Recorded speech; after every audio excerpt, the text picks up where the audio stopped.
आपने माशाअल्लाह बड़ा ही उम्दा अरबिक लैंग्वेज सिलेबस तैयार किया है। आप अरबिक लैंग्वेज सीखने पर बड़ी तरजीह दे रहे हैं। तो स्कूल्स में क्या सिर्फ अरबी पढ़ाने से बच्चों में दीनदारी बढ़ जाती है? कि सिर्फ लैंग्वेज पढ़ने से कोई भी सब्जेक्ट में महारत आने का दावा नहीं हो सकता। मिसाल तौर पे क्या इंग्लिश सीख लेने से बच्चा डॉक्टर बन जाता है, तो हम बोलेंगे लैंग्वेज अलग चीज है और डॉक्टर बनना एक अलग चीज है। क्या इंग्लिश पढ़ लेने से क्या बच्चा इंजीनियर बन जाता है, तो हम बोलेंगे कि इंग्लिश लैंग्वेज एक अलग चीज है, इंजीनियरिंग एक अलग सब्जेक्ट है। लेकिन ये इंजीनियरिंग करना हो बच्चे को, या मेडिसिन पढ़ना हो, या मैनेजमेंट सब्जेक्ट्स उसको, या फाइनेंस के सब्जेक्ट, या मार्केटिंग के सब्जेक्ट डील करना हो, तो हर फील्ड के लिए बाज लैंग्वेजेस बहुत सुटेबल होते हैं, क्योंकि उस लैंग्वेज के जरिए से उस फील्ड में काफी काम हुआ। तो बाज लैंग्वेजेस बाज फील्ड को समझने के लिए बहुत ही जरूरी हो जाता है। अगर वो लैंग्वेज नहीं समझेंगे आप वो फील्ड नहीं समझ सकते। तो बिल्कुल इसी तरीके से कुरान और सही हदीस अरबी जबान में अल्लाह सुब्हानहू व तआला ने नाज़िल किया। आप उर्दू के जरिए से पहुंचना चाहें तो आप पहुंच नहीं पाएंगे, और इंग्लिश से अगर आप पहुंचना चाहें तो पहुंच नहीं जाएंगे। बाद औक़ात ऐसा होता है कि वो अरबी का वो प्रॉपर फहम ना होने की वजह से हाफ नॉलेज इज डेंजरस वाला मसला भी हो सकता है। प्रॉपर बैकग्राउंड नहीं होने की वजह से कभी एक का मतलब कुछ और उसका मतलब भी निकाल लिया जा सकता है। लेकिन जब अरबी प्रॉपर तरीके से समझी जाती है तो उस वक्त पर आपके लिए इस्लामिक सब्जेक्ट को समझना बहुत ईजी है। तो इस वजह से अगर हम ये कहेंगे कि सिर्फ अरबी लैंग्वेज पढ़ लेने से क्या दीनदारी आ जाती है, तो हम ये कहेंगे ये तो अल्लाह सुब्हानहू व तआला की तौफीक है कि आदमी दीन मुकम्मल पढ़ने के बाद भी अगर अल्लाह की तौफीक ना मिले, यानी अगर उसके पढ़ने में कुछ कमी रह गई हो, नियत में कुछ खलल हो गया हो, तो खालिस दीनी तालीम पढ़ने से भी दीनदारी आने की कोई गारंटी नहीं। ये तो आदमी को गिड़गिड़ा कर अल्लाह से इनाबत, जैसे कहते हैं कि गिड़गिड़ा कर दुआएं मांगनी पड़ती है, उसके लिए तौफीक मांगनी पड़ती है। अंबिया इकराम ने हमको दुआ सिखाई, रब्बि जअलनी मुक़ीमस्सलाति व मिन ज़ुर्रिय्यती। नमाज पढ़ने का दावा तो उन्होंने भी नहीं किया, वो भी कहते थे अल्लाह तू नमाजी बना दे, अल्लाह तू नमाज कायम करने वाला बना दे, मुझे और मेरी ज़ुर्रियत को नमाज कायम करने वाला बना दे। और तौहीद पर खुद ही कायम करने, अपने आप को कायम कर लेने का दावा नहीं है। या वजनुबनी व बनिया अन नअबुदल असनाम, है अल्लाह तो मुझे और मेरे बच्चों को बुत परस्ती से बचा ले। यानी तौहीद पर कायम रहने के लिए दुआएं हो रही है, नमाज पर कायम रहने के लिए दुआएं हो रही हैं। तो इस वजह से दीनदारी एक अलग सब्जेक्ट है। लेकिन अरबी लैंग्वेज के जरिए से हमको सहूलत मिल जाती है, कुरान और सही हदीस के एक बहुत बड़े फहम की एक बुनियाद मिल जाती है। क्योंकि एक आदमी अगर 12 साल टाइम गुजारेगा, 12 साल एक तो बड़ा टाइम होता है। और कौन सी उम्र है, कौनी उम्र है बच्चे की, जिसको आप कहते हैं बहुत ही नाजुक। जो बच्चे उनमें इतनी ताकत है, साइंटिस्ट कहते हैं कि हजारों अल्फाज बच्चा जो 4 साल का, 5 साल का, 6 साल का, 7 साल का, ये जो उम्र होती है, तो उसके अंदर बताया गया, आवर चिल्ड्रन फ्रॉम हेवन एक बुक का नाम है, उसमें साइकोलॉजिस्ट के बहुत सारे अकवाल नकल किए गए। उसमें से अकवाल ये है कि ये बच्चे, इसको बच्चे को छोटा मत समझो, बड़े बड़े बड़े जितने गैजेट्स है, जहां पर यूं समझिए कि आप बहुत बड़े बड़े सर्वर जहां पर डेटा को महफूज किया जाता है, ऐसे बहुत बड़े बड़े सर्वर और बहुत बड़े डेटा प्रिजर्व करने के आलात या बच्चों के दिमाग के अंदर खो जाएंगे, उतनी ज्यादा इनके अंदर सलाहियत होती है। साइंटिस्ट कहते हैं कि हजारों अल्फाज याद करने की बच्चों के अंदर सलाहियत होती है। तो ये उम्र में जब हम बच्चों को ये तालीम देते हैं, तो बच्चे को अरबी समझ में आना शुरू होती है। बच्चा जब नमाज पढ़ेगा तो हर नमाज वो बच्चे के लिए तालीम बन जाएगी इंशाअल्लाह, हर नमाज वो बच्चे के लिए तरबियत बन जाएगी। क्योंकि हम नमाज समझ के पढ़ते नहीं है, इस वजह से नमाजों के अलावा भी हमको काफी बयानात की जरूरत पड़ती है। आप देखिए सऊदी अरब में भी हम रहा करते हैं, लेकिन वहां पर 2-2 घंटे, 4-4 घंटे, 5-5 घंटे जो हिंदुस्तान में बयानात का एक सिलसिला चल रहा है, ऐसे बड़े बड़े बयानात के, लंबे लंबे बयानात के, इस टाइप के सिलसिले हम नहीं देखते। और 10-10 साल, 15-15 साल कई लोग बयान अटेंड करते हैं। जब उनसे पलटा कर हम पूछते हैं कि आपके दिन की तालीमात क्या है, वो कहेगा कि मैंने फला महल्ले में बयान सुना, फला महल्ले में बयान सुना। आधी बातें याद रही, आधी बातें याद नहीं रही। लेकिन अगर वही 15 साल एक सिस्टमैटिक अंदाज में अगर अरबी सीख ली जाती तो जिंदगी में बच्चा कभी अपाहिज नहीं होता, किसी और पर डिपेंड इतना नहीं हो जाता कि अब कोई मौलाना आकर समझाए तो ही बच्चा समझ रहा है। कौम भी अगर इस लेवल पर तैयार रहे कि मौलाना की बात समझने के काबिल हो तो काम जरा आसान हो जाएगा। अगर पूरी कौम के बच्चे अवामुन्नास अरबी बिल्कुल समझते नहीं है और अरबी से बिल्कुल बेबहरा हो और गोया के बहुत ही लो लेवल है समझने का, और उलमा इकराम बड़े बड़े उलमा इकराम आकर समझाते हैं तो बाद औक़ात कम्युनिकेशन गैप हो जाता है। तो अरबी सीख लेने का फायदा ये होता है कि कम्युनिकेशन गैप कम होता है, बहुत कुछ अवाम समझी भी होती है, उसके बाद उलमा आकर थोड़ा समझाते हैं तो कनेक्ट होता है। तो इस तरीके से दोनों के तालमेल से एक बहुत बड़ा काम हम कर सकते हैं, बहुत आगे जा सकते हैं। दीनदारी जन्म लेगी, दीनदारी फरोग पाएगी और दीनदारी को परवान चढ़ाने का एक मौका मिलेगा, परवान चढ़ेगी।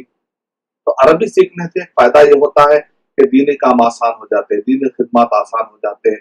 हर फील्ड के अंदर अरबी समझने वाले हमारे पास आते रहेंगे तो फिर उलमा इकराम से अगर कोऑर्डिनेशन हो जाएगा तो इस तरीके से हम बहुत सारे काम मिलजुल कर हम कर सकते हैं। तो इस वजह से अरबी जबान के सीख लेने से यकीनन फौरन दीनदारी नहीं आएगी, लेकिन इसको कहते हैं वसाइल। जैसे कहते हैं कि ये उलूम, ये इसको इनको कहते हैं उलूम, ये उलूम को कहते हैं ये वसीला, एक वसीला है जो आपको कुरान और सुन्नत, इसको उलूम आलिया भी कहते हैं। उलूम आलिया का मतलब आला से निकला, आला माने एक टूल है। अगर ये टूल मजबूत रहेगा तो आपके लिए आगे के मुहिम और आगे के बहुत सारे मराहिल को पार करने के लिए आपको पावर मिलेगा, मदद मिलेगी, सहूलत मिलेगी। एक दूसरा सवाल भी मिलता जुलता है ये शेख, क्या सिर्फ जुबान सीखने से बच्चों को दीन मुकम्मल समझ में आ जाएगा? जबान समझने से आसानी पैदा हो जाएगी। कुरान और सही हदीस चूंकि अरबी जबान में नाजिल हुआ है, तो कल के दिन कोई आदमी अगर इस बच्चे को या इस आदमी को, जैसे हम कहते हैं कि गुमराह करना चाह रहा है या एक का एक माना बदल के वो इसको कुछ गुमराह करने की कोशिश कर रहा है, या कोई गलत नीयत वाला आदमी, उसकी नीयत खराब हो चुकी है और वो खुद बराबर नहीं समझा है, तो ऐसे वक्त पर कम इल्म पर जल्दी ढोल जमा सकता है। लेकिन अगर कौम खुद अरबी सीख कर तैयार हो तो किसी और को गैर संजीदगी अंदाज से गुफ्तगू करते हुए आसानी से, जैसे कहते हैं कि किसी को भी फिरा देना या किसी को भी मिसगाइड कर देना या गलत रास्ते पर डालना उतना आसान नहीं होता। लेकिन अगर कौम के लोग समझे हुए ना हो और वो ये कहें कि भाई ये जो कुछ भी कह रहे हैं ना बस सीख लो, सुन लो, अगर इस टाइप का माहौल रहेगा तो गुमराही के चांसेस बढ़ जाते हैं। लेकिन अगर कौम संजीदगी का मुजाहरा करे बशर्ते कि, जैसे कभी होता है कि सीखती है और सीखने के बाद कम इल्मी की बुनियाद पर फतवे देने की आदत पड़ जाती है तो वो भी गलत है। तो इनको इसीलिए हमने यहाँ पर देखा आपने अल्लोगा माक तरबिया, अल्लोगा माक तरबिया मतलब क्या है, सिर्फ अरबी जबान ना सिखाया जाए बल्कि उनके साथ तरबियत भी की जाए। तकवा, खौफ, अल्लाह सुब्हानहू व तआला देख रहे हैं, मुराक़बा, इन्नल्लाह कान अलैकुम रक़ीबा, अल्लाह सुब्हानहू व तआला देख रहे हैं, बसीरुम बिल इबाद, अल्लाह ताला बंदों को देख रहे हैं, अलीमुम बिज़ातिस सुदूर, कि अल्लाह सुब्हानहू व तआला बंदों के भेदों को जानते हैं, छुपे हुए राजों को जानते हैं। तो बच्चे की तरबियत भी करना है तौहीद, रिसालत, आखिरत की बुनियाद पर इबादत के सिस्टम से। तो जब ये तरबियत होती है ना तो ये तरबियत के साथ साथ अरबी पढ़ाई जाए, लैंग्वेज पढ़ाई जाए। तो इसीलिए हमने हमारे कोर्स में जगह जगह तरबियती नुक्ते रखे। इसीलिए इसको सिर्फ हमने अरबी लैंग्वेज के लिए तरतीब नहीं दिया, दरमियान में अखलाकियात मिलेंगे आपको, मरीज की आदत कैसे करना है, अल्लाह के नबी सल्लल्लाहु अलैहि वसल्लम के तालीमात क्या है। तो इसको हमने फिक्ही शक्ल नहीं दी, इसको हमने जबान और तरबियत, लैंग्वेज प्लस तरबियत, यानी कि तरबियत और अखलाकियात, हुस्न अखलाक से मुताल्लिक जितने अहादीस है, इस्लामी तालीमात है, इसके अंदर उसके अंदर हमने डालने की कोशिश की है ताकि हम इनकलकेट करें बच्चों को, आने वाले छोटे बच्चों के अंदर ये बातें डालने की कोशिश करें ताकि उनके रोजमर्रा जिंदगी में अरबी लैंग्वेज प्लस इस्लामी तरबियत एक हिस्सा बन जाए। तो इंशाल्लाह ये तरबियत ये बच्चों को संजीदा बनाएगी, इस काबिल बनाएगी कि इंशाल्लाह ये बच्चे अरबी सीख कर जब 9 तक पहुंचेंगे इंशाल्लाह इस हालत में होंगे कि नमाज समझ में आए, इमाम साहब अगर नमाज पढ़ रहे हैं तो वो आयतें कुछ समझ में आए इंशाअल्लाह। और इसी तरीके से आगे बच्चा जब इंटर में, डिग्री में जो किताबें पढ़ेगा, बड़ी किताबें, तो किताबें समझने की इसके अंदर सलाहियत आ जाए, तो इस तरीके से उसके बाद जितनी मेहनत करेगा इंशाअल्लाह अल्लाह की तौफीक शामिल है। बहुत बहुत शुक्रिया मदनी साहब। नाज़रीन आगे बढ़ते हैं, हम लेते हैं अगला सवाल। अरबी जुबान सीखने से क्या गारंटी है कि बच्चे दीन का मुताला हमेशा करते रहेंगे? बहुत अहम रोल है कि आदमी जब अरबी जबान सीख लेता है, कि अरबी जबान में इतनी किताबें लिखी गई है, इतनी किताबें लिखी गई है, इवन उर्दू जबान में भी जो किताबें लिखी गई हैं उसके अंदर बहुत सारे वर्ड्स अरबी के आते रहते हैं, अरबी के आते रहते हैं, क्योंकि जो उर्दू लिखने वाले भी अक्सर उलमाए कराम होते हैं, और उसके अंदर, और उर्दू जबान तो आप जानते ही हैं कि 60% इसके अंदर अरबी के बहुत सारे अल्फाज इस्तेमाल किए गए हैं। तो अरबी जबान से उर्दू जबान में समझने में भी आसानी मिलेगी, और अरबी जबान को जब समझने में आसानी हो जाती है तो इंशाअल्लाह कुरान मजीद का कुछ हिस्सा उसको समझ में आता रहेगा। तो ये गोया कि कुरान मजीद बच्चों की गोद तक पहुंचा दिया जाए, और ये बच्चा ये जो कुरान मजीद है इंशाअल्लाह माँ बाप से बेहतर उस बच्चे का टेक केयर करेगा। हमारी पूरी कोशिश ये होनी चाहिए इंशाअल्लाह कि हम बच्चों को कुरान मजीद से करीब कर दें, उसके बाद बाकी का काम वो कुरान मजीद करेगा इंशाअल्लाह। उसमें इतना पावर है ये कुरान मजीद में, अल्हम्दुलिल्लाह अल्हम्दुलिल्लाह।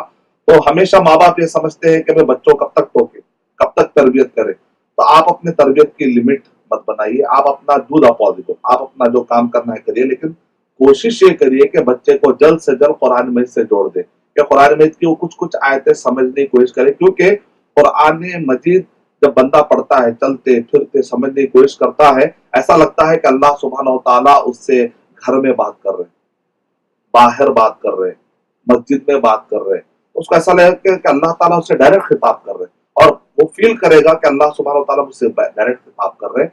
उसका असर और उसकी तरबियत का अंदाज ही अलग होगा।